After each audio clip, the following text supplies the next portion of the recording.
तो देखते हैं यहाँ पे क्वेश्चन नंबर 11 में हमसे क्या पूछा गया है। A TV tower stands vertically on a bank of canal. तो यहाँ पे जो कैनाल, जो यहाँ पे कहते हैं नहर है, तो यहाँ पे जो टीवी टावर वहां पे क्या है, सीधा खड़ा है vertically from a point on the other bank directly opposite the tower. The angle of elevation of the top of the tower is 60 degree. तो यहाँ पे सी पॉइंट से एक एंगल ऑफ एलिवेशन निकल रहा है जो कि यहाँ पे क्या है 60 डिग्री है।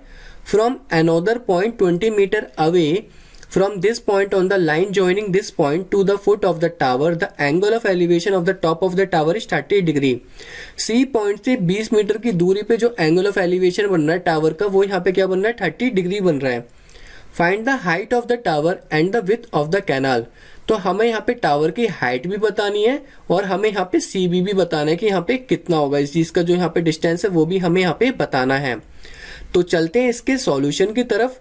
तो आप यहाँ पे देख रहे होंगे दो ट्रायंगल बन रहे हैं हमारे, एक तो ADB बन रहा है और एक ACB बन रहा है। तो जो मैं पहला ट्रायंगल लूंगा वो लूंगा मैं यहाँ पे इन ट्रायंगल, वो मैं लूंगा ACB ले लेते हैं या ABC।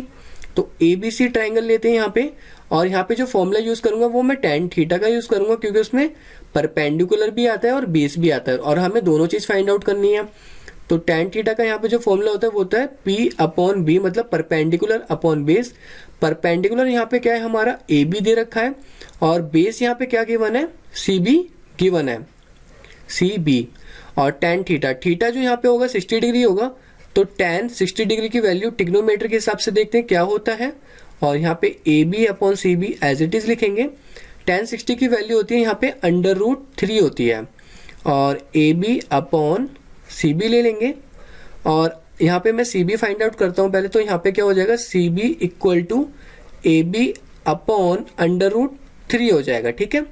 अब यहाँ पे दूसरा ट्राइंगल लेते हैं, वहां पे क्या होता है इन ट्राइंगल ADB। तो यहाँ पे मैंने ले लिया ADB ले लिया और यहाँ पे tan थीटा सेम फॉर्मूला लेंगे, tan थीटा = AB/, यहाँ पे हो जाएगा हमारा BD, ठीक है।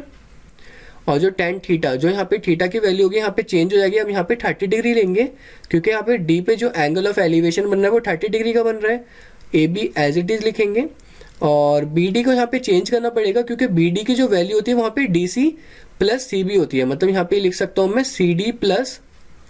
CD+CB होगी, क्योंकि यहाँ पे देख सकते हो एक तो यहाँ पे इतना होगा, फिर ये यहाँ से नीचे की साइड भी जा रहा है, तो यहाँ पे दो पार्ट में है, तो उसको मैंने यहाँ पे दो पार्ट में कर दिया CD+CB में, क्योंकि यहाँ पे हमें CD की डिस्टेंस गिवन है इसलिए मैंने यहाँ पे इसको कर रखा है। तो tan 30 की वैल्यू जो होती है 1/√3 होती है। AB को हम एज इट इज लिखेंगे जो कि परपेंडिकुलर है। CD यहाँ पे गिवन है हमें कितना 20 मीटर प्लस CB। इसको थोड़ा और सिंप्लीफाई कर लेते हैं। तो यहाँ पे क्या होगा क्रॉस मल्टीप्लाई हो जाएगा यहाँ पे ये से और ये से हो जाएगा। तो यहाँ पे जो AB निकलेगा या CB निकाल लेंगे हम। तो अभी फिलहाल के लिए मैं यहाँ पे AB करता हूँ। तो AB यहाँ पे क्या निकलेगा हमारा 20 + CB/√3, ठीक है। तो यहाँ भी हम AB निकाल लेते हैं क्योंकि यहाँ पे हमने AB निकाला, तो यहाँ भी AB करेंगे तो ज़्यादा कन्फ्यूजन नहीं होगी। तो यहाँ पे जो हमारा AB निकलेगा AB = √3 CB निकल जाएगा। अब दोनों को यहाँ पे AB निकल गया और यहाँ पे भी हमारा AB निकल गया। यहाँ पे क्या करते हैं कंपेयर कर देते हैं।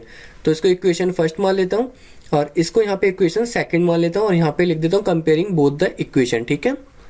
कंपेयरिंग, यहाँ पे दोनों इक्वेशन को कंपेयर करेंगे, कंपेयरिंग बोथ द इक्वेशंस। तो यहाँ पे दोनों इक्वेशंस को कंपेयर कर लेते हैं।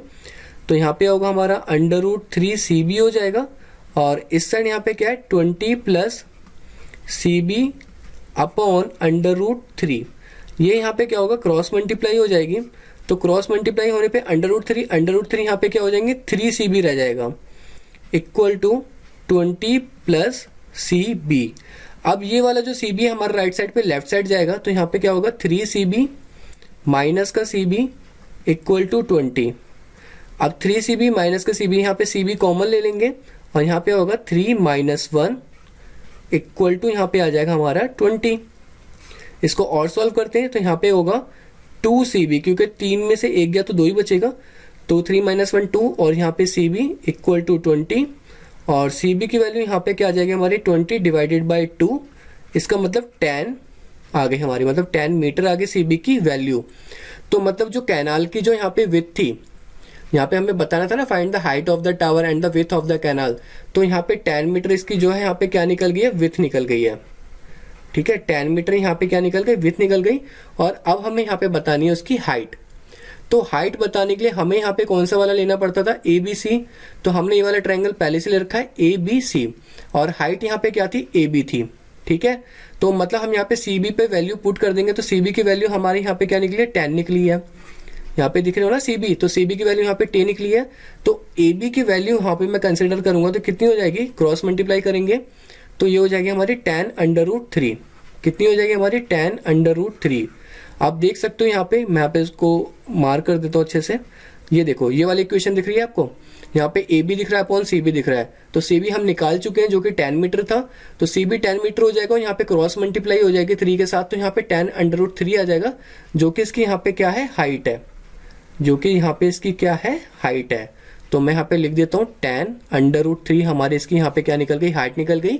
और जो यहाँ पे बेस था सीबी का वो यहाँ पे कितना निकल गया, 10 मीटर। होप आपको ये वाला क्वेश्चन भी समझ में आ गया होगा। अगर कोई प्रॉब्लम होती है तो कमेंट सेक्शन में आप कमेंट कर सकते हैं। अब बढ़ते हैं अपने नेक्स्ट क्वेश्चन की तरफ।